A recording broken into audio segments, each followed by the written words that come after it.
Welcome back to the Gone for 10 show. Listen, I'm wearing blue. I'm feeling a bit blue after Origin. Obviously, Queensland did win game 3. They won the series. It was 22-12. I think more importantly, we lost the fight. Obviously, Birdo kind of got beat up a little bit. We'll touch on that now.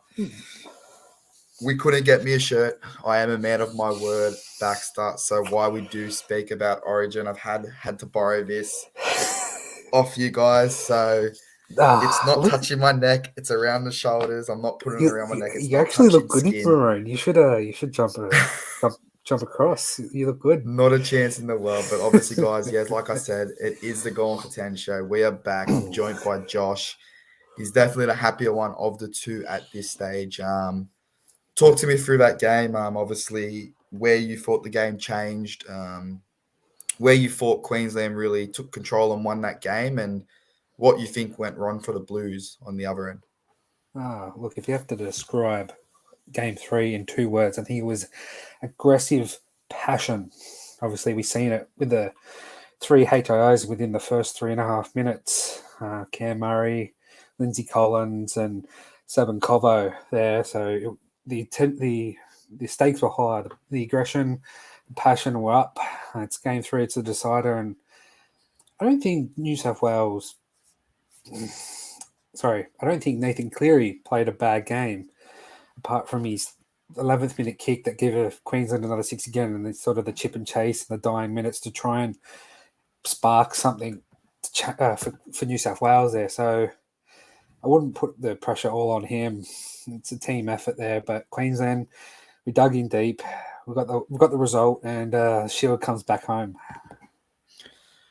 Yeah, I mean, there's a lot of criticism, it's not his fault going towards Nathan Cleary. I've spoken to a few people off air, and the biggest thing I've got, and some of them being Queensland fans, some being New South Wales fans, is what Origin has, I guess, Nathan Cleary won, or what game has he won that hasn't been a blowout, or where his title's been on the line, or his series has been on the line. Now, we all obviously went crazy after game 2. He scored 2 tries. He got a few try assists.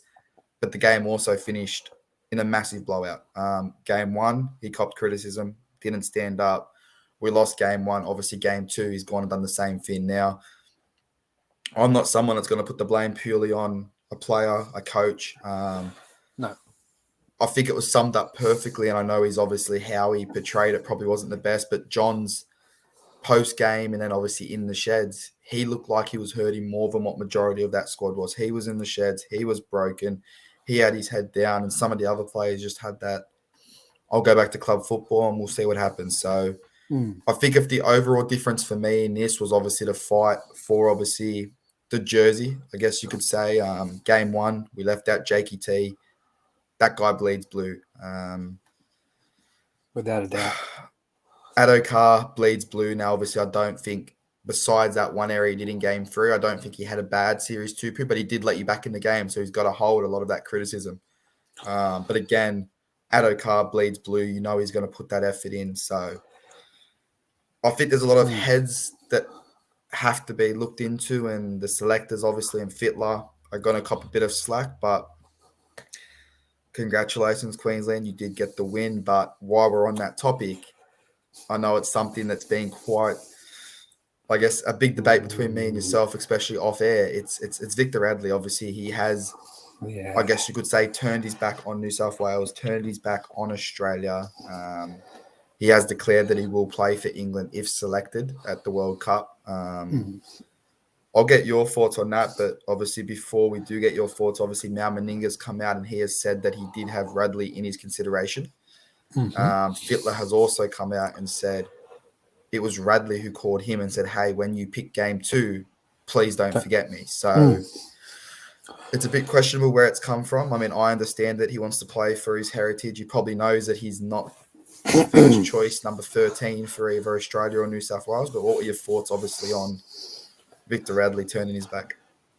I wouldn't say turning his back. I think he could see Freddie and the New South Wales selectors obviously going with, you got Jakey T, who plays 13 for his club, Cameron Murray, and also Isaiah. So you've got 3 13s there. You can't all play 13 at once. So he's been on the cusp of being picked. Obviously, injury and suspension has ruled him out in previous years. So look, he's looked at rep football. That's his aim, and he had the choice. Yes, it's a bit weird that he rang Freddie before game 2 and said, "Don't forget me." But like, it's a big pickup for England because I know he's going to represent that Red Cross really, really well, and he's going to rip shreds. I don't know why Freddie would have left him out in game 3. He would have had something to say to Dane Gagai there, and in retaliation. So it's a bit of a head scratcher. Oh, 100%. And I think that if I had to talk about where that game turned, I know it's not a positive outlook on the game, but I think it is that fight. You obviously saw Birdo, I guess you could say, get his head punched in a little bit. But if you look at the players that kind of ran in, it was like, something's going on. Where, like you said, if a Radley was on the pitch and he was anywhere near that, bodies would have gone flying. He would have run in there. I think we got lucky with Burden going to the bin. Obviously, just his kicking game. You sort of put the bomb up early on, and then he went to the bin when around that time you're still in front, and you could have changed the game with his kicking. Luai wasn't kicking much. I don't know why, but yeah, I think we got lucky with him going to the bin. Not just that it was a New South Welshman. I think it was just that Burden going to the bin was a bit lucky. I'm going to ask you this. You've won the series, so whatever you say now obviously doesn't really matter. I think as we stand, Gagai, fair enough, send him to the bin. Birdo, he didn't land any, but he did throw punches. Fair enough, send him to the bin. You know what I'm going to ask you? Should Tino have gone? Obviously, he probably saved Birdo's life from getting knocked out, if I'm being completely honest, but obviously pulling his head in, as far as I've always known, it's the third man in that's not involved in the fight goes to the bin with the people fighting. So did you think Tino should have gone? Did you think it was light, or did you think it was something along the lines of, it's Origin, let's keep it even, we'll send one each and we'll get on with the game? If he went to the bin, I wouldn't have blinked 2 eyes to it. Obviously, seeing the replay of that front-on shot where he does get him into the headlock. But as the rules stand, it is if you throw a fist or a punch, whether you connect or not, you are going to the bin. So he didn't throw a punch. He has to stay on. I think he saves Burden's life because there were some big hits. All right, well, Baxter, I'm sick of this, so you can take it off. I'm going to let you have your final say before I take it off. I'm going to stick to my bet. We're still talking about Origin. Your final say, and then this is getting thrown across the room.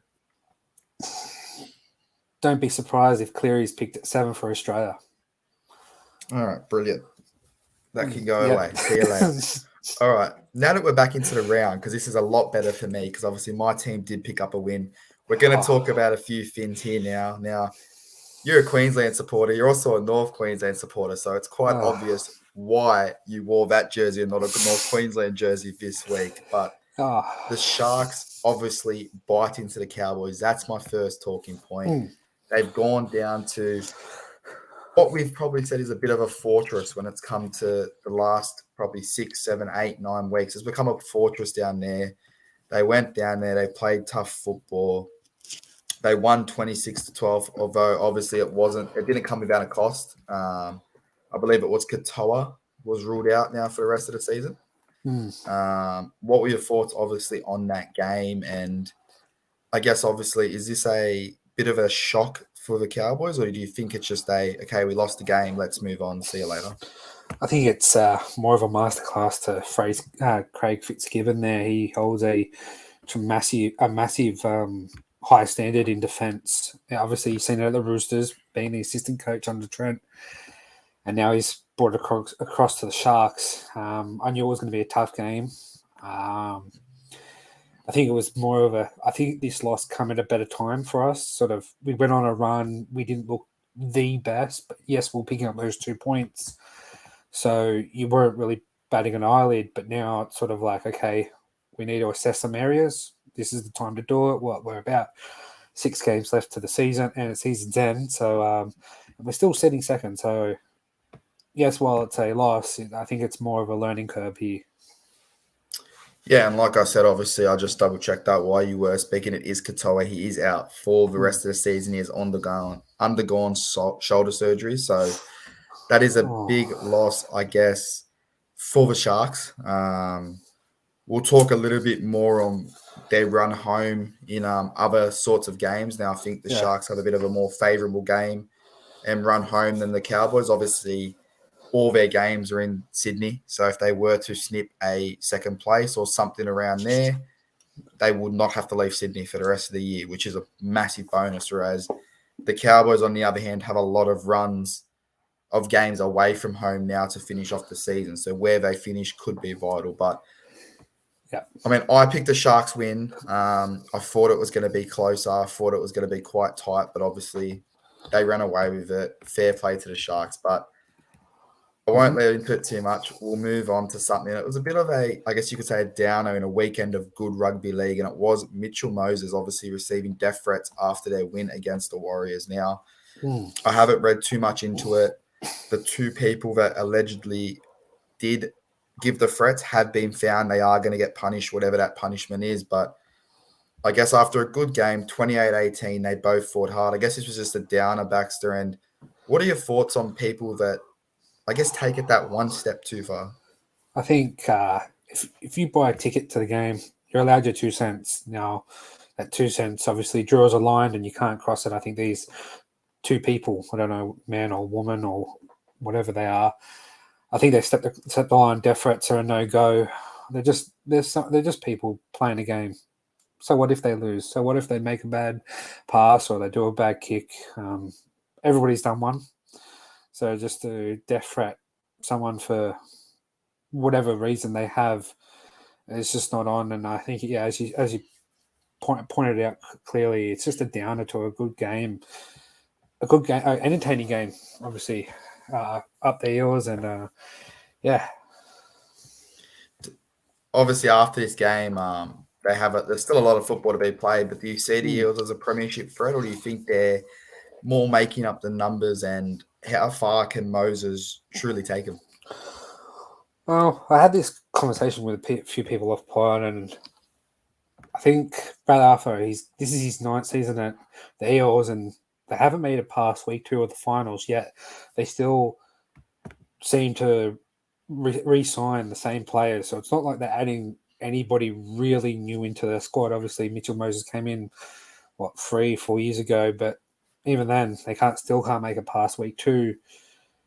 I think they're just making up the numbers for the top 8. Yes, they can turn it on when they can. Obviously, they're beating the Panthers and the Storm early this year, but then they go down to the Dogs and the Tigers. So it's a bit of a hit and miss there.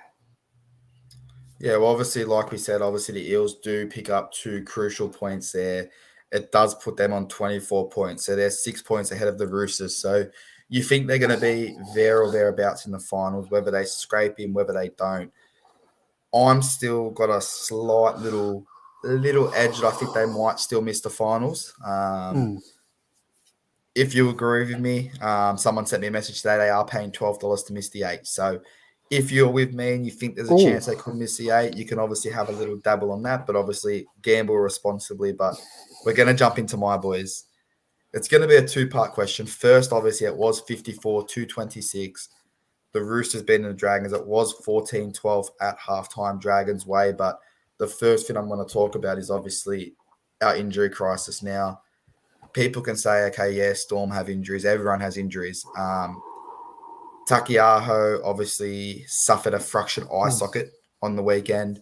Billy Smith, who might be the most unlucky NRL player at this stage, has done another ACL. And Tupanua has also been confirmed as an ACL surgery. So it is the third year, I believe, in a row that the Roosters have suffered 2 ACLs in one game. Is it?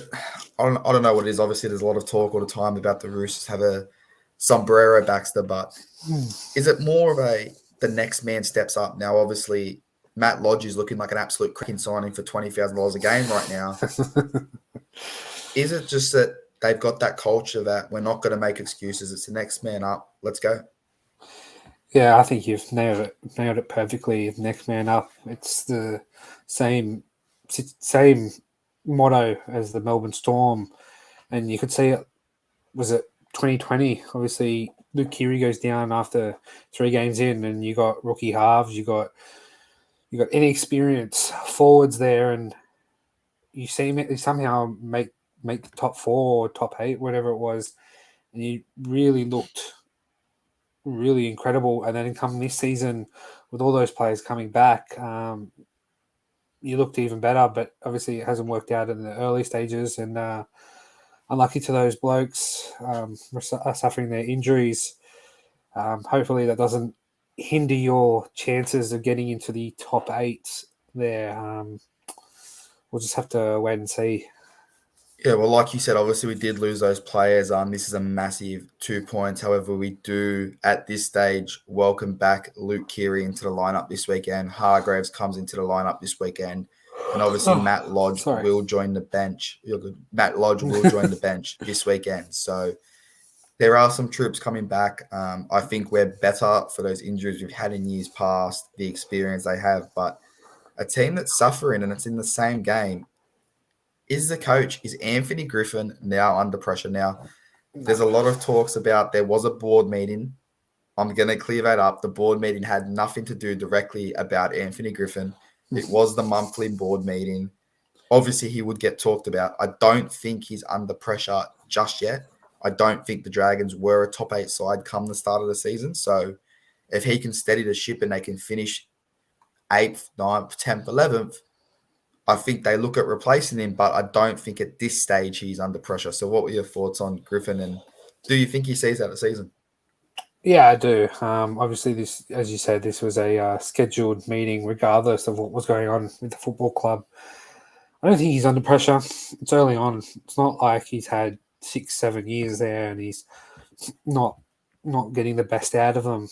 Now, you could say, is it the coach or is it the players? Now, it's easy to move the coach on than a player, but I think he needs a little bit more time. I think this is his second year into the head coaching role at the Dragons there, so give him a little bit of time. He does have about 4 or 5 rookies playing first grade for him. So there could be a little bit of inexperience. You know, he's got Ben Hunt, who was leading the Dally on board. He's got Josh McGuire and Andrew McCulloch there to help him out. Just give him a little bit more time. I think he's all right.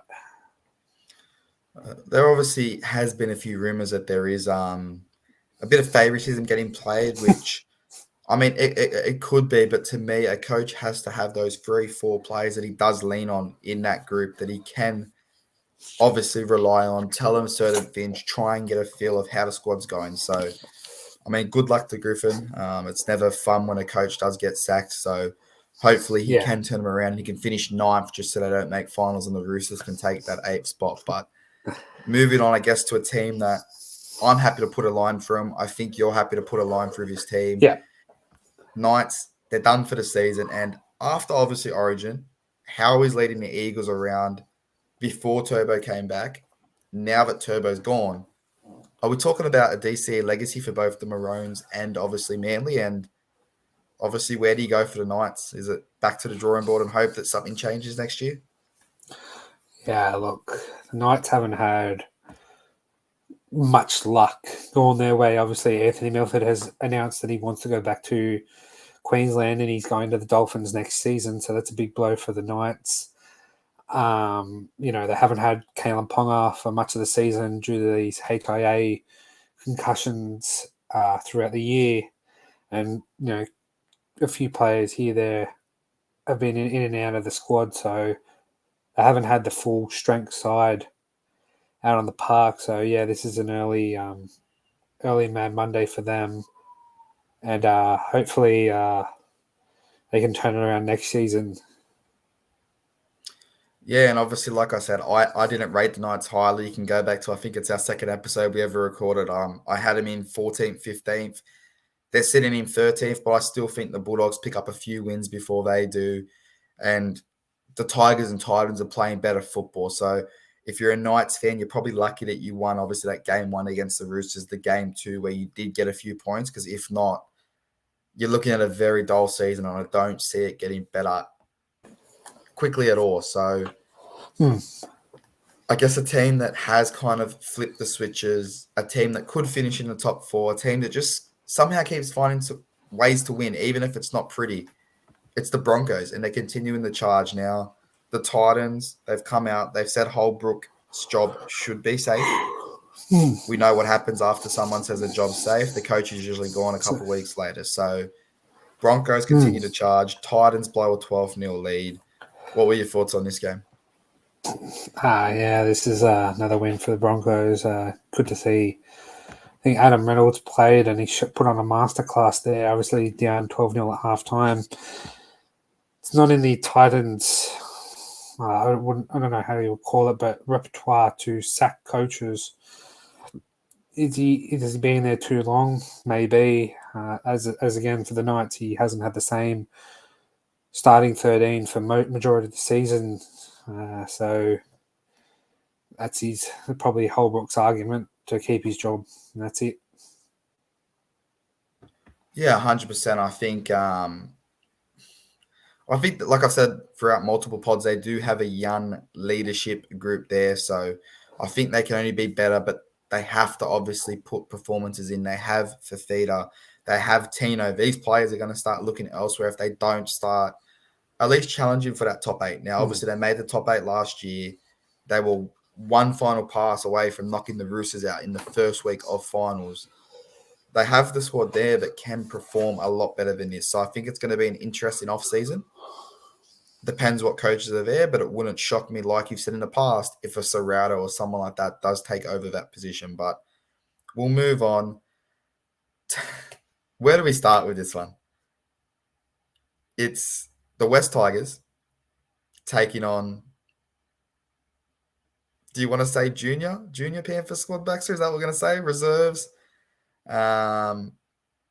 Obviously, the Panthers did steal it late. It was 18-16. I'm buzzing a little bit. Lindsay Smith did get on the pitch. He played a couple minutes while he was on there, which was good to see. But Brett Kimmorley, I think, showed his inexperience at coaching. Obviously, he did throw that disrespectful comment out there. But if you actually listen to his, I guess you could say, conference, he kind of realized he was digging himself a hole and then went, oh, but don't put that as a quote on the back page because that's not what I meant. So, I mean, I have no issue. I have no issue whatsoever with Panthers resting 8 players. In the end, this is not a game that they needed the 2 points from. They still got it. They continued their run, but the minor premiership's all but wrapped up. Rest your players now. You're going to be better for it for the finals. And imagine if you played a Nathan Cleary in this game and he went off injured and was out for the season. You're going to kick yourself for not resting him. So what were your thoughts on this? Do you think it was disrespectful, or do you think it's just Panthers being a bit smarter and Kimmorley's inexperienced? No, definitely not disrespectful at all. I think it was just sort of something that Noddy there used as fire to the Tigers team to sort of get them up for the week. Your mate played a couple minutes, looked good. Tigers, they showed a little bit of oomph. Obviously announcing now that Benzie Marshall, Robbie Farah and Tim Sheens will take over the head coach start of next season. I don't know why he wouldn't take off for the rest of this season, get a feel for the boys. But yeah, he starts next season, does for 2023, 2024, and then Benzie Marshall has a 3-year deal afterwards. So it's looking good. Who better to do your apprenticeship under than the man himself? So we'll see what happens for the seasons to come for the Tigers. Yeah, 100%. And with those coaches coming in, and it's going to segue into our next team, it obviously is a bit of a storm brewing there down at Leichhardt. Can they get these old boys back? Can they get them back to winning ways? It's going to be interesting to see, but massive fan, a lot of respect for Benji Marshall. So I hope that when he does take over that position, it's not too early, and he does obviously help Sheen while he's there and then take over and do a good job. But talking about a storm brewing, Pappenhausen gone for the season, unfortunately. Obviously, Brendan Smith still suspended. Harry Grant, he was out. The Raiders run away 20-16 win in Melbourne. That's their 3rd straight loss. They play a rampaging Rabbitohs, which we'll talk about a little bit later. Are you confident enough to put a line through Melbourne, or do you still think they have a chance at cracking this premiership this year? Nah, I wouldn't put a line through him. I think it's just when Craig Bellamy, his coaching gets questioned into how is he going to get these boys up. He's three in a row on the trot for losses. Obviously, Raiders having the only positive for a result against them at Amy Park. So there's a little bit of a history one for the boys. And look, Storm always about that next man up. Obviously, Billy Smith was there. Billy Slater, sorry, many years ago. He goes down, and then by a bloke named Cameron Munster steps up. Obviously, he gets moved to the halves, and in comes Jerome Hughes. He gets moved to the halves, and then next minute it's Nico Hines and Pappenhausen fighting out for number one. Now you don't have that sort of competitive for that spot. It's Pappenhausen and Nick Meaney, who's played a couple of games in NRL and isn't up to that sort of same standard. So he's not really battling against anybody. And I just don't think their juniors coming through or their reserve grade players haven't had much footy over the few years due to COVID.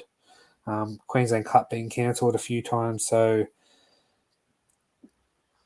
I don't, as you said, I won't put a line through them and say, nah, this is not the year. I reckon they'll crack the top four, maybe sneak in there at fourth, maybe third, and they'll be a threat. Anything happens in the finals.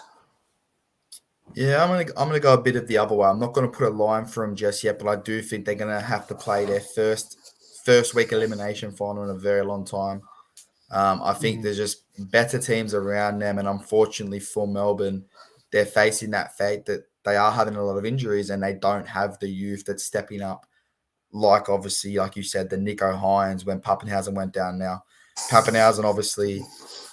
He's had a horrible season. We wish him all the best in that recovery. He's a great player. We look forward to having him back next year and hope that he can get himself right, because we're starting to see that trend that Trebojevic has fallen into where it's constant injuries. But one player I want to talk about, and probably the biggest player I wanted to talk about, it's obviously Latrell Mitchell. Now, I have a quote. I'm going to let you go first here. We're going to talk about the Rabbitohs.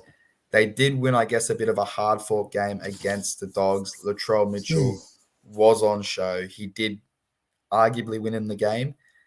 Does Latrell Mitchell take this team from a good side fighting for the 8 to a potential top 4 fighting for a premiership?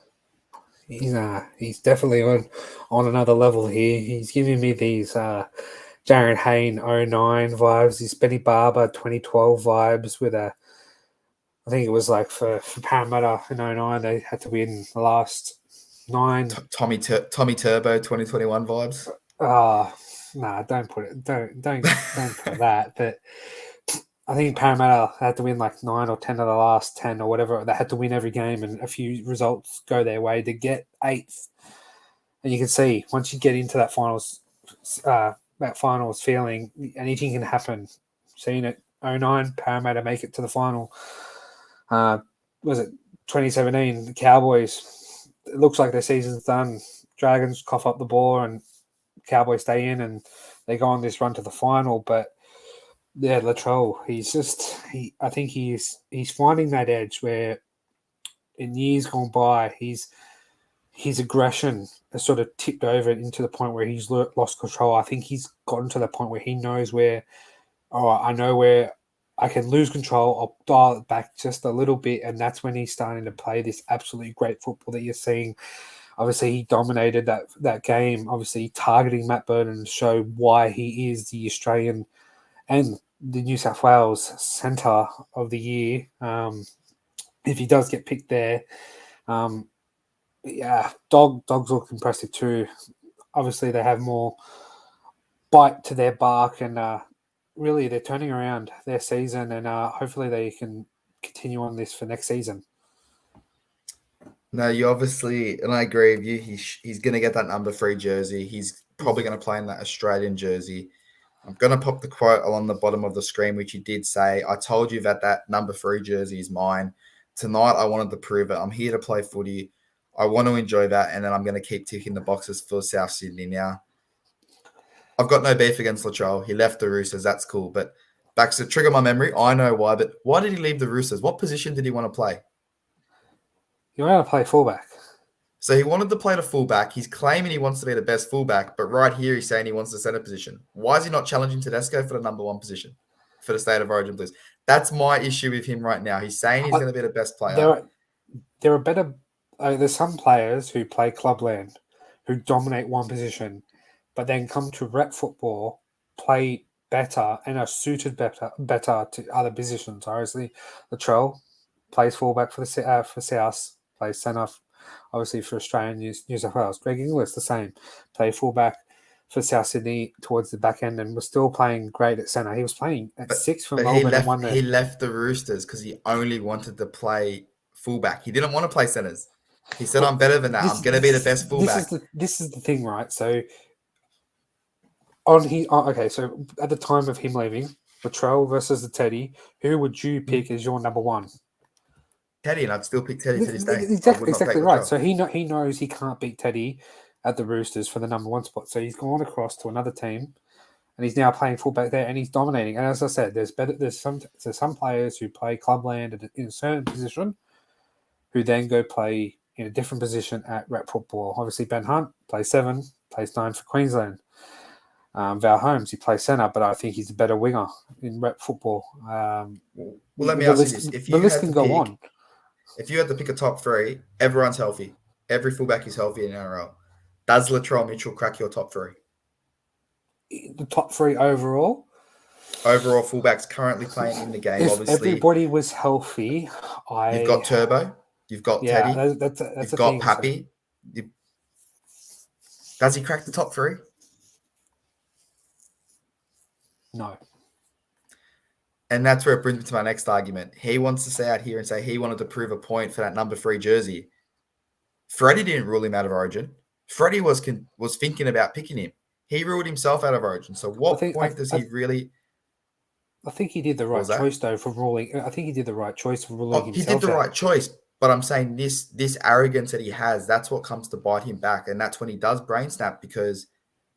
Again, Freddie did not rule you out of Origin. You ruled yourself out. So saying you had a point to prove, what point was there to prove? You ruled yourself out of Origin Game 3, not Freddie. I think it was more so ISA standards, and you haven't met them. So I'm going to show you what the standards are, and just put him in his place. And that was just simply it. Burton obviously played centre, and now plays in the half. So there's different. Again, back to my argument. But Latrell, he just, as you said, that aggression is what on the field just makes him a great game changer. And as I said, top 3, no, he's not my top 3. Obviously, there's Teddy, there's Pappy, and you've seen what Pappy can do. You can see what Turbo can do, but he's better at centre. And obviously, with the rules looking to change at the end of the year in the IRL, obviously, maybe Burton plays 6 next year for New South Wales, and there's a spot open for Latrell. Whatever happens. I mean, I think it'll be Crichton. It does give way next year. I think Birdo or Wyden will be in the centres with Latrell on the other side, but you still got to welcome a Turbo back, so they could both be gone. We don't know exactly what's going to happen there, but I guess my other question, while we're talking about South Sydney, and we will wrap this up, and then we'll talk about our tips quickly, and we'll get into a proper preview tomorrow. But obviously, Latrell Mitchell, he's off contract. So obviously that would be your number 1 person you want to sign. Now, this is where it kind of falls a bit ugly for South, and they're going to have to play a bit of that balancing act. Latrell Mitchell's off contract. Cody Walker's off contract. They are both represented by the same person. Mm-hmm. They both made sure that their contracts finish at the same time for negotiation purposes. You have Lachlan Ilias off contract. You have Damien Cook coming off contract, not this year, but next year. Sorry, not next year, but the season after. She's got 1 more season left. I guess, how do you balance them? Who do you give the money to? Latrell wants a pay rise. Cody Walker's a different player when he does play with Latrell on the pitch. Obviously, It's a masterstroke if you're the agent. It's an absolute masterstroke. Get them off at the same time. If you want Latrell, we're giving Cody Walker a contract. But I guess between Latrell, one of the best in the game, Cody Walker, when he's on form, he's on form. A young, promising halfback in obviously Lachlan Lee, who you probably don't want to lose. and Damien Cook, you're probably going to have to lose one of those. Who are you getting rid of? I think they're going to have to make way with Cookie. Obviously, his relationship with Wayne Bennett is pretty tight there. Look, if talking from a South Sydney point of view, and obviously I've got some family members who are South Sydney fans, so don't at me when I say this, but I think you're going to have to put your eggs all into Latrell. Obviously, with that, then it comes Cody Walker. Obviously, he's in his early 30s. I think he's 31, 32. So you give him like a 2-year contract, but you give more player incentives. Like, if you do, you represent Origin 3 times in a year, you get X amount of dollars into the cap. And if you don't reach that, well, they don't have to pay it. So a little pay rise would be good for Latrell. But I think if they went down that route and make him work for it more, you could get out of Latrell what you see right now, and he could dominate next year and be the Dally M, and good on him. But I do think they're going to give way to Cookie. They've got that up and coming who's his name escapes me, who's playing reserve grade for South in the hooker role. Yeah, I know who you're talking about. Yeah, I think Cookie will make way, and they'll bring him in, get him pairing up with Lockley and Elias, get that combo going, and then obviously they get him with Latrell. Then a few years later, Walker goes or retires, wherever he wants to do, and then they bring in the next 6. And I think that's how they're going to have to do their juggling act, and hopefully it goes up and up for them. Yeah, 100%. Now, obviously, like I said, we are pushing time, so we'll jump into just a quick prediction on each game. I'm going to pop them up on the screen. It should come up any second. There we go. Obviously, a big week come the finals of some cracking games here. I'll go first. Just a 1 to 12, 13 plus. Who do you think is going to win? It's the Eels taking on Broncos Thursday night at CommBank Stadium. CommBank Stadium. That is correct. I'm going to go Broncos 1 to 12. It's a tough game. Yep. It's a tough game. I'm going to go Broncos 1 to 12. I'm going to side with you here. I think the experience of Reynolds will get him across the line. However, this is a home game, and we know how Mitchell Moses plays when he does play at night under the lights at CommBank. So I think this is going to be an absolute cracker to obviously start the round. But a game that I'm kind of more leaning towards interest, and it's because if the Dragons win, the Roosters have that potential to jump into the top 8.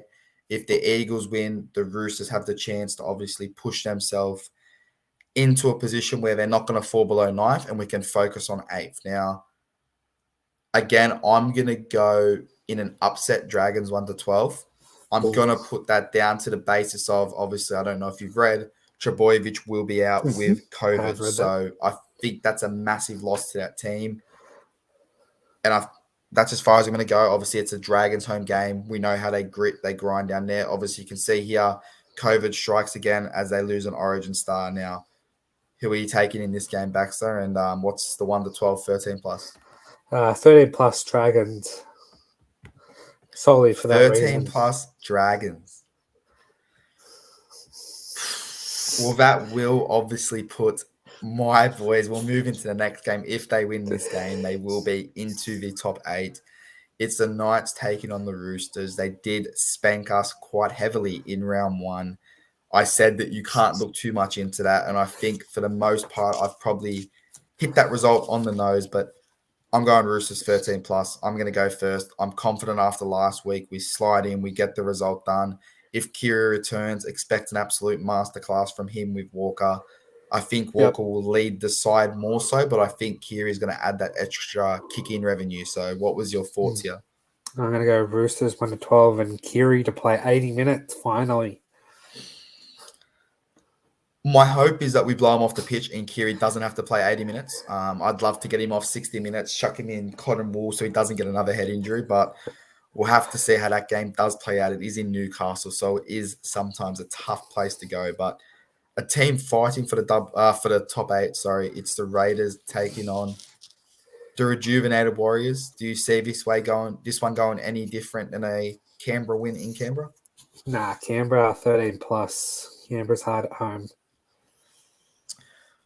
I'm going to go purely because it's freezing. It's going to be raining most likely. I'm going to pull the weather up, so I'm going to ramble a little bit. I'm going to talk about how I think the Warriors have been playing better football. However, I've just put up the weather and the forecast for 3 o'clock Saturday, sitting at a toasty 13 degrees with a chance of rain and heavy winds. So it's the Raiders 13 plus, but we're moving on to, I don't want to say the game of the round because I think the one after it, which we can see on the screen, we've got two absolute crackers to finish off Super Saturday. It's the Panthers taking on the Sharks. Panthers have named their stars to come back. Katoa is out for the season for the Sharks. I'm going to go to Panthers, and I think it's going to be a very close one. I'm going to go 1-6. Yeah, look, if this was at Shark Park, I'll be all over Sharks. But since it's at the foot of the mountains, I'm going to stay Panthers 13 plus. I think Cleary finds redemption. I mean, this one doesn't bother me either way. I mean, I don't really care who wins this game. We're nowhere near that top 4, top 1, top 2, whatever the hell you want to call it. So, well, that's what I want. I couldn't care less. We'll jump into arguably what could be one of the most important fixtures. I can't remember the last time Storm lost 4 in a row. However, they do face a rampage in Latrell and the Rabbitohs. I'm on the fence here, so I'm going to let you go first and see if you can sway me to which team you think is going to win this game. Look, no, Pappenhausen obviously suspected broken kneecap, so hopefully he returns in good fashion. And I'm going to go Rabbits 1-12. It's going to be 4 on the trot for the Storm. I just don't see them clicking into gear. And yeah, look, it's hard to beat Latrell right now. So yeah, this one's probably what I say here is probably going to get him into a lot of trouble, and you know what I'm talking about here. But let's clickbait it. Let's clickbait it. It's one of those games where I can't get behind either team here. I would love to see Storm lose 4 in a row. I would love to see the Rabbits get absolutely belted and blown off the park. Does a draw help? A draw doesn't help the Roosters, so I am going to say I'm going to take the Storm in an upset here. I think they're low on troops. However, I'm questioning myself why I'm giving this tip. You know what? I'm going Rabbits 1-12. My reasoning behind the Rabbits 1-12 is if they win, I get my tip right. Beautiful. If they lose, suck shit, South Sydney. And that's where my prediction is going to be there. We're going to leave that one there. We're going to jump into the Bulldogs versus the Titans. An absolute snorefest. Don't know. I'm going to go Bulldogs. In the fact that I don't think it's going to be competitive. You're going to have points, but I still don't think the Bulldogs are a side that – this could bite me, but I don't think the Bulldogs are a side that are going to go out there and score 30, 40 points. So I think for the potential of this game, it could go end to end. But I'm going to go – this game's going to have under 32 points, and it's going to go 1-12 to the Bulldogs. I'm going to go Bulldogs 13 plus. Obviously, Joshi Adokar, he might line up for this weekend. Obviously, they thought it might be a lower back / glute problem, but scans reveal all clear on that part. So hopefully he lines up for the Dogs, and go the Doggies. Obviously, that's an interesting one. Like I said, I don't think either of us can sit here and think that the Bulldogs aren't going to win this game, depending if Adokar lines up, depending if Matt Burton's on his game. This could go anywhere from 5 points to 500 points. So I think if you're a Bulldogs fan, you're sitting here and you're going, let's put some points on. Let's just move away from that bottom position. We'll make sure that we're not going to win the spoon, which I think even if they lose this game, they're not going to. But it's obviously an interesting one. But we're both in agreement. The Bulldogs are winning this game. I'm going 1-12. You're going 13 plus. You're going to round us off with the game of the round. Here we go.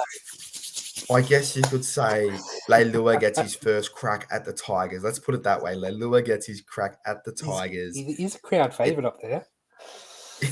He's becoming it's the Cowboys, fresh off a loss at home for the first time in a while, but a Tigers that lost to a reserve squad in the most fact for the Panthers. I've said it for weeks in a row. I'm giving you my 20+ prediction. It's the Cowboys 20+ versus the Tigers. Are you reading my mind? Because I haven't seen the lineup for the Tigers yet, so I don't know who's in the halves there. But I was thinking more of the same. Cowboys 20+, and obviously when we do our review tomorrow, obviously I'll have a clearer picture on who's lining up so far. But I'll stick with it. 20+ Cowboys. And Leilua to get his first try. Leilua to get his first try. Now, obviously, I think a big important part of this is, I believe it is Tarmau's Jimmy's 300th game. Mr. Tarmau's 300th game. I think so. I think this is. Yeah, so they might have a bit of a crack, but I just don't think at Cowboys' home ground they're going to have enough to get them across the line. But we've come obviously to the end of this predictions. We will have a bit of a, I guess, preview tomorrow. But obviously, what were your thoughts? Do you have any other talking points about the game? Do you have anything you want to add about this week's game, last week's game, a final say on Origin? If you want, I'll let you sing a few lines from your disgusting Origin team song, but I don't know if you want to embarrass yourself, because that will get clipped and used for years to come. So that is up to you if you would like to go down that path. Look, as you knew, I was trying to get a photo up on the background so I could pretend I was in the dressing room with the boys, but obviously couldn't work with a green screen here. But look, the blokes who made the team, or should I say, the state that's made Origin has brought the shield back home, and couldn't have been happier.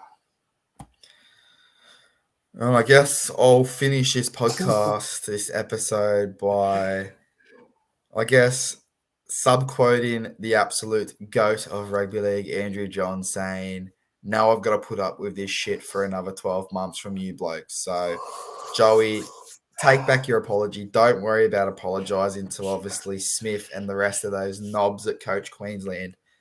We're all with you, mate. We hope you're still on that bender, because you were absolutely plastered. But it's going to be a long 12 months having to put up with these Queensland Maroons. And if I ever find out where I threw that scarf, I might have to throw it a few more times to help myself get to sleep. But Baxter, as always, thank you for joining me. Guys, if you've liked what you've heard today, obviously jump in, hit like, hit subscribe. We will be, I haven't told you this yet, we will implement a bit of a segment that we did speak about, obviously off air, that we did get from obviously another podcast in soccer relation, football as we like to call it. We're going to call it Penalty or Play On. That will be the segment that will debut tomorrow. We'll come up with a few scenarios in rugby league. It could be something as far as, and I know this is going to clash, so we'll kick it off with this one tomorrow. We'll kick it off on Instagram. Origin, should it be where you're born, and can you represent any country? We're going to kick that back off tomorrow. We'll go a bit more into depth. It'll be a penalty or play on. We'll sit on the fence. But Baxter, again, thank you for joining me, and obviously we'll talk to you soon. Peace.